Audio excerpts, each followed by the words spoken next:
Good morning, students. Let's continue with our chapter 5 disasters, natural and human made. And today we will take our another topic from this chapter, that is the volcanic eruption. First of all, you have to know the meaning of volcano. What is volcano? An opening or a vent in the earth's surface through which lava, gases, and ash erupt is known as a volcano. The picture what you have observed here, it shows the volcanic eruption. So, volcanoes are three types: active, dormant, that means inactive, extinct, that means omitted. These are the three types of volcanoes. So, when magma builds up beneath the earth's crust, it forces its way to surface through the vent. This phenomenon is called a volcanic eruption. Magma, the word came in these lines are magma. The magma in the sense the molten materials beneath the surface of earth. The destruction in the surrounding areas of volcanoes, including spreading of lava over large areas that result in the destruction in the surrounding areas of volcanoes include spreading of lava over large areas, and the result of volcanic eruptions are here that I have divided into 3 points. First of one is burning of farmland, forests, residential areas and transport lines. Ash and steam that erupt cause air pollution and health hazards. Health hazard in the sense threats to health. Another one is the air traffic may be disrupted and aerial animals may lose their lives. Here, air traffic in the sense the organized movement of aircrafts. The example of an active volcano in the world, that one is the Etna, the Europe's highest active volcano, and in India, only one active volcano is in Andaman and Nicobar Island, that is the Barren Island. So, these are the explanation of the volcanic eruptions that you have to know regarding the meaning and the result of volcanic eruptions. Now, come to the measures to minimize risk, or we can say the safety guidelines. In the risk prone areas, the following measures can be adopted. As most volcanoes send out formal warning before erupting, the nearby area should be evacuated. That means lay off. Afterward, awareness should be spread amongst the people regarding risk prevention measures. People should store food and other essential items. Use of masks is recommended to prevent breathing in polluted air. More 2 or 3 you can write. That is the use sandbags. See? Use sandbags to prevent water from These are the safety guidelines of flood. The volcanoes guidelines you can only write this 4 only. Okay. This 4 you can use to write the safety guidelines, or you can say the measures to minimize risk while volcano eruptions will happen. So these things you can use, these 4 things. These measures to minimize risks regarding the earthquake, regarding the volcanic eruptions, you have to learn all these points. It is very, very important for your next examinations. Now, another topic we will take the floods. Now, see here. When rivers overflow their banks due to heavy rainfall and submerge the nearby areas, floods occur. Floods are usually caused by natural forces but can also be caused by human activities. So here we will discuss both the activities, natural causes and human causes, both.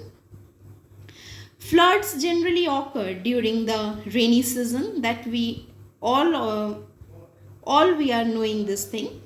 And for example, in India, floods occur during the monsoon season. The Ganga plains, Brahmaputra basin in Assam, and the deltas of Mahanadi, Godavari, Krishna, and Kaveri rivers experience frequent floods. So, we will take the natural causes. How the natural causes affect the flood areas. Heavy rainfall. Floods are prone to occur along the banks of rivers and lakes in areas with a high rainfall. Heavy rains cause water levels in these bodies to rise and the overflows the bank. Melting of snow in summer, like rivers like the Ganga, Gandak and Kosi that rise in snow-covered mountains can also flood their banks in summer when water from melting snow cause the rivers to swell. Then the high tide, cyclones and tsunami.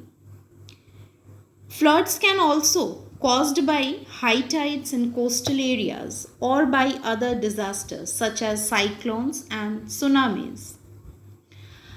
And other topic is the human causes. Sometimes floods are caused due to human negligence, you can say. How they are? Like faulty, unplanned or illegal construction. We can observe this type of a construction in both rural and urban areas. They can block or destroy the natural drainage systems of the area, so resulting in front of us, that is the flooding during rains. The another topic and very, very important topic, that is the deforestation. Deforestation and overgrazing can lead to the flood also. How? The roots of trees and plants hold the soil together, that we are knowing. They also break the force and speed of surface runoff. Surface runoff in the sense water that flows over land surface. So what happened?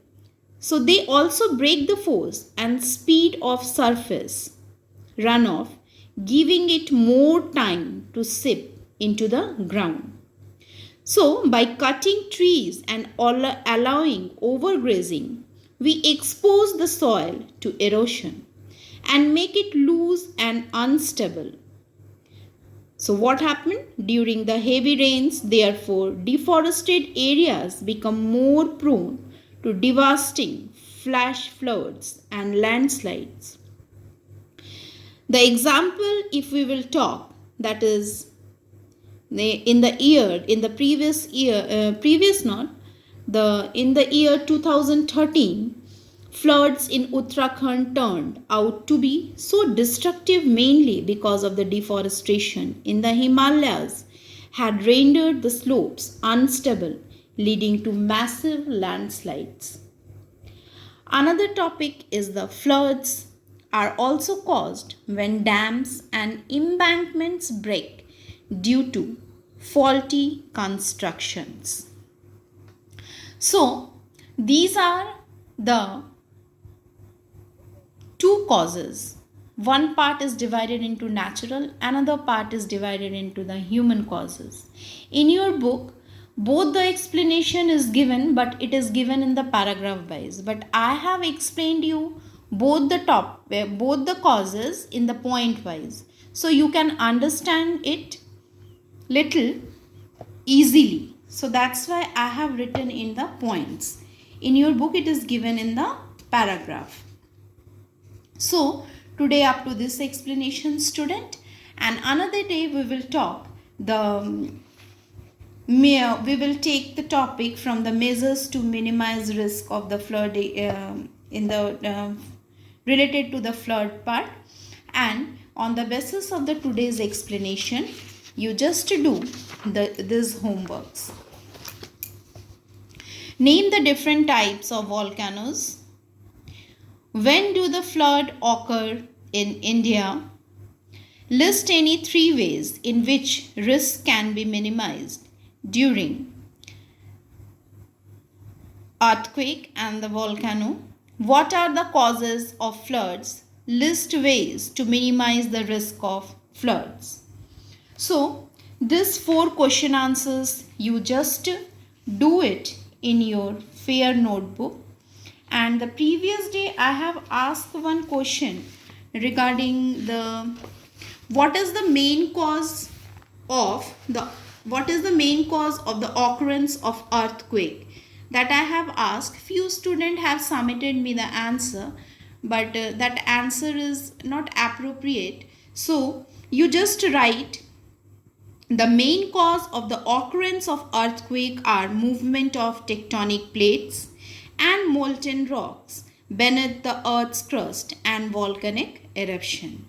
You have to write only these 2 lines, not more than that and not less than that also. Okay. So today this 4 question answer you do as a homework and submit it to me in the WhatsApp group. And if you have any doubt, you can ask me freely. Till then, goodbye and have a nice day to all of you. Thank you.